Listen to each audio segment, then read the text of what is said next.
Muy buenos días, tardes o noches. El día de hoy mi equipo y yo hablaremos acerca de la economía en el Porfiriato. El equipo está conformado por Alan Alejo Medina, Uriel Bernard Teloya, Roberto Cabrera Lira, Carlos Fernando Elizalde Carrillo, Carla Romina Hernández Azueta y Fátima Paola Martínez Vences. Para comenzar, les daré una breve introducción al tema junto a mi compañero Uriel. El porfiriato o porfirismo es el periodo histórico durante el cual el ejercicio del poder en México estuvo bajo control de Porfirio Díaz. Fue un periodo en el cual Porfirio Díaz introdujo el mercado mundial y lo hizo destacar. Representó una época de grandes avances científicos y tecnológicos, así como del desarrollo económico y estabilidad política en México, que es de lo que hablaremos a continuación. ¿Qué es el Porfiriato? El periodo conocido como Porfiriato arrancó con el triunfo del Plan de Tuxtepec al iniciar el año de 1877. Contó con diferentes momentos. Los primeros años del Porfiriato comprenden la administración de Manuel González, quien pudo colocar los cimientos de la futura dictadura hasta 1888. Este fue un gobierno de arreglo entre grupos de intereses políticos desde el triunfo de la República Liberal. El general Porfirio Díaz fue presidente de México durante más de 30 años. Su largo mandato se caracterizó por una estabilidad política sin precedentes en el siglo XIX mexicano. Otra característica fue el autoritarismo. Aquellos años de la paz porfiriana fueron el resultado de un mando nacional fuerte y de la habilidad de un régimen para establecer equilibrio en las fuerzas políticas del país. Bajo el liderazgo del general Porfirio Díaz, la economía recibió notable impulso y grupos de poder importantes encontraron caminos para prosperar. Uno de los emblemas más representativos del proyecto económico del régimen de Díaz, sin alguna duda, son la banca y el ferrocarril. Tras haber triunfado exitosamente en las campañas de reforma y contra la intervención y el imperio, el general Porfirio Díaz llegó al poder con un mensaje de paz. Con su famosa política de conciliación, Porfirio Díaz trajo la estabilidad económica a raíz de pagar puntualmente los haberes del ejército, gracias al incremento de las rentas públicas. Esta circunstancia alentó a la población a solidarizarse con el nuevo régimen, en el que veían la verdadera prosperidad y progreso. Gracias a José Yves Limantour, que en ese entonces estaba a cargo del Ministerio de Hacienda, fue que las finanzas públicas mexicanas tuvieron su máximo esplendor. Él hizo posible cerrar el ejercicio fiscal de 1895, con un superávit presupuestal de más de 2 millones de pesos, el primero en la historia de México. Esto afianzó por primera vez la quietud política y fiscal del país. Gracias a esto se levantó el crédito mexicano en el extranjero, con el cual se pudieron concertar empresas con bajas tasas de interés. Se multiplicaron las vías ferroviarias y se crearon nuevas industrias. Además que se explotó la minería y se desarrolló la banca mexicana. La exportación de metales, de frutas del trópico y de productos como el henequén, el tabaco, el algodón y el azúcar fueron los que hicieron crecer la economía nacional.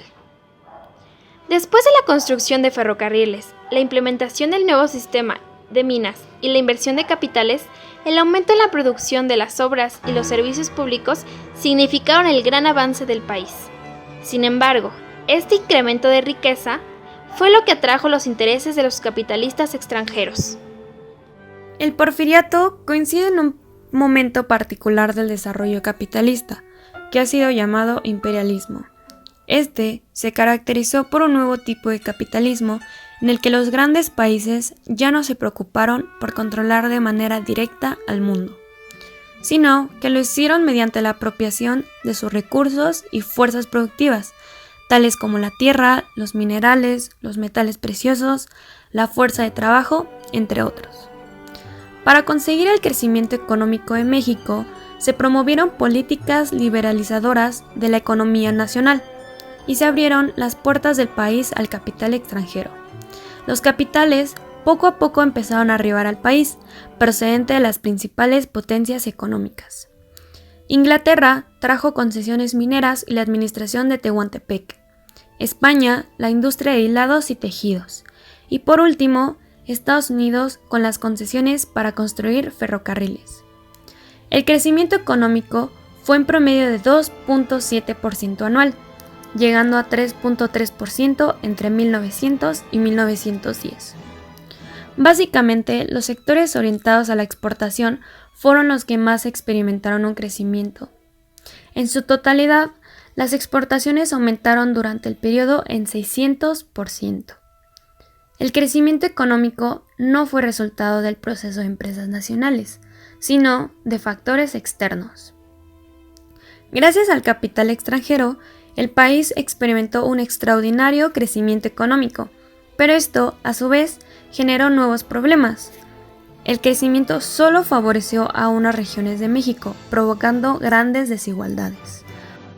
Unas regiones con grandes progresos económicos, como las zonas metropolitanas de Guadalajara, Monterrey y la propia Ciudad de México, enfrentadas a otras con grandes atrasos, los estados del sur del país, como Guerrero, Oaxaca y Chiapas. La riqueza generada en estos años no impactó de manera significativa en los amplios sectores de la población y se concentró en tan solo unas cuantas manos. Esto dio lugar a grandes tensiones y malestares.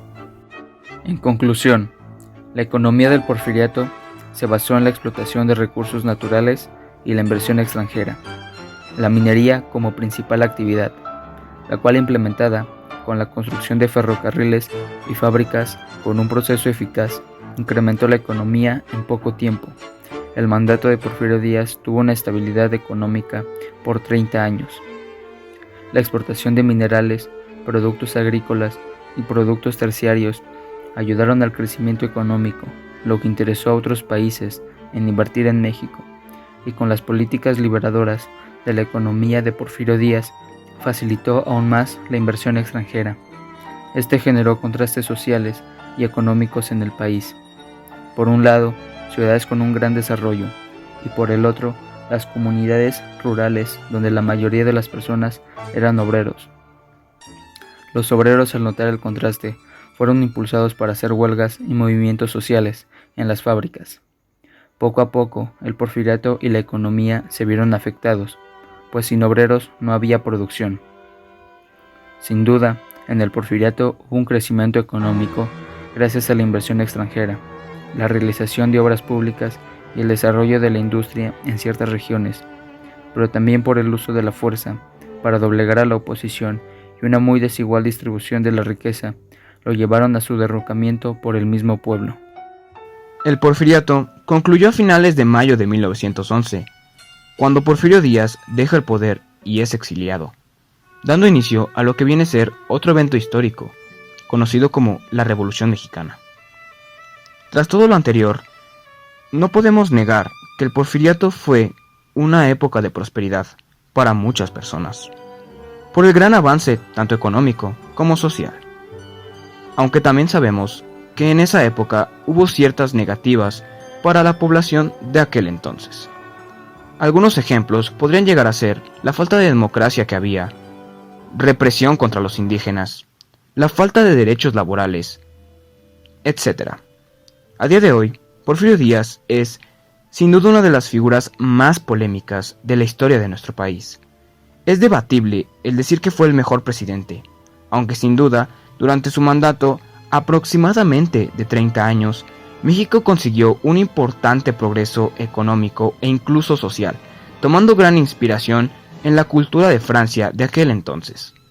Aunque todo esto depende del sector que se analice, ya que para personas extranjeras que hacían negocios con el gobierno de nuestro país, decían que el mandato de Porfirio les parecía de lo más estable y de confianza que se podía tener. Aunque para un mexicano común de aquella época, el gobierno de Porfirio estaba lleno de injusticias, tanto laborales como sociales. Así que para tener una opinión equilibrada de todo esto, debemos conocer sus virtudes y defectos, sus logros y sus retrocesos. Algo que sí podríamos decir es que tras la época del porfiriato vendrían años más duros, tanto para la economía del país como para sus habitantes. Bueno, esto fue todo. Esperemos que el video haya sido de su agrado. Muchas gracias.